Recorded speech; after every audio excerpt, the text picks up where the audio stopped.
kiddos will have fun. These are real people who had real lives just like you and I. It's a little less scary when he puts it that way. I'm still sort of partial to Christopher Lee and Boris Karloff.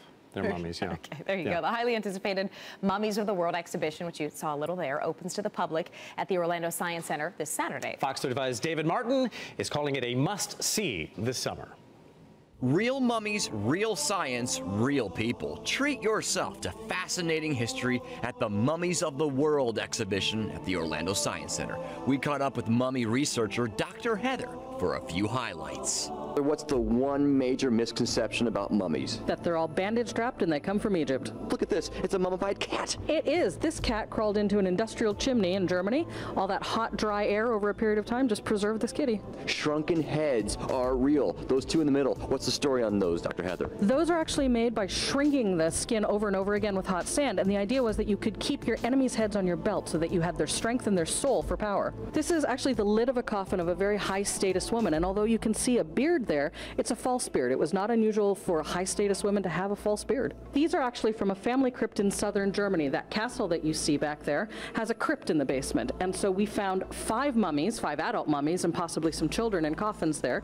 These are from the early 17th century, 1600, 1618 to 1630, and we know a little bit about them. Their current descendant still lives in that castle today. They were fully dressed, placed in coffins. Those wonderful leather boots that you see would have had amazing silver buckles on them, but those were looted by Napoleon's armies looking for valuables.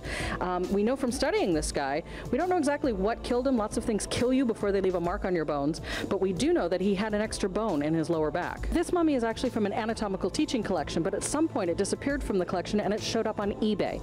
And after a 5-year wrangle, they were able to retrieve it and get it back for the collection. There is a huge thriving trade in the buying, selling, collecting, and trading of mummies. We now know that this is a little girl of about 3 years old. We didn't know that before, who'd been unhealthy most of her life. And because of the technology, we did a CT scan and could look at the mummy from the inside out, but also created these wonderful 3-dimensional models so we could look at the entire skeleton and the shape of the head. Adult tickets are $27, kids are $18. Mummies runs through the fall. Don't miss it. David Martin, Fox 35 News.